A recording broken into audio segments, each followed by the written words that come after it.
Good evening and welcome to Medical Dialogues, your daily dose of health and medical news. I'm Dr. Nandita Mohan and let's look into today's reports. Dupilumab, a new treatment option for moderate to severe asthma in kids. Asthma, a condition that affects the lung airways and makes it hard to breathe, is the most common chronic disorder of childhood, with more than 5 million children under the age of 18 getting affected. Dupilumab, a monoclonal antibody that targets the type 2 inflammation, has been approved for the treatment of asthma in adults and adolescents for several years.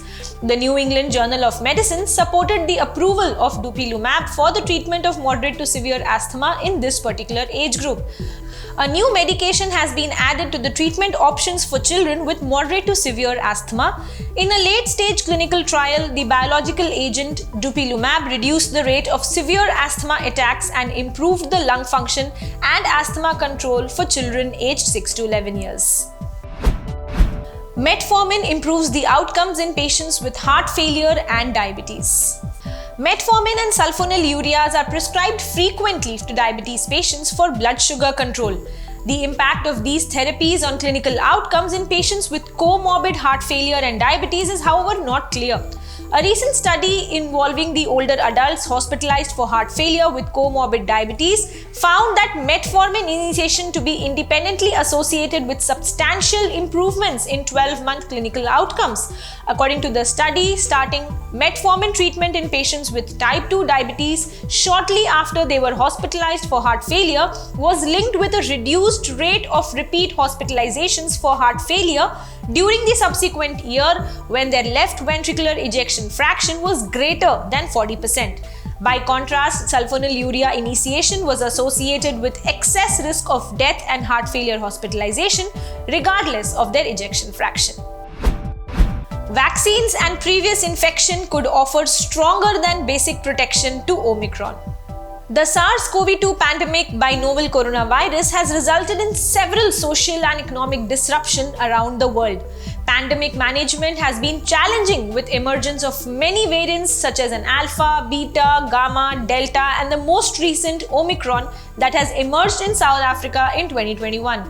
One of the earliest peer-reviewed studies in Emerging Microbes and Infection journal looked into the Omicron variant of COVID-19 suggested that people previously infected with COVID and those vaccinated will have some stronger than basic defense against this new strain of concern.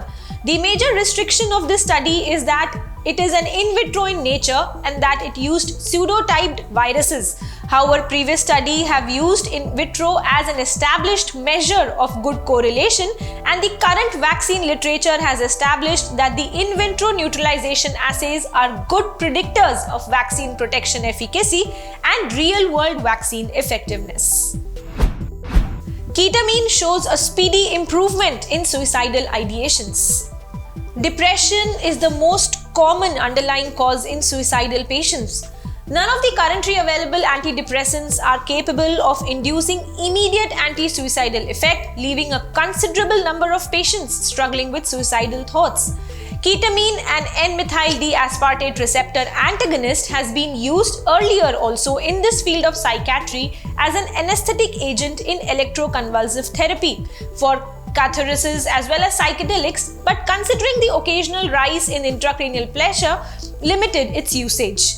A recent study published in the Indian Journal of Psychiatry has shown that ketamine can fulfill this efficacy gap created by the delayed anti-suicidal onset by the virtue of its rapid onset of action. There is limited current knowledge regarding anti-suicidal efficacy as well as the safety of ketamine in the Indian population. Thus, the current study was done to assess the efficacy of ketamine infusions on suicidal patients of depressive disorder. The early and speedy improvement in suicidal ideations by repeated slow IV infusions of ketamine with prompt safety monitoring may be the turning point in the management of suicidal symptoms associated with depression.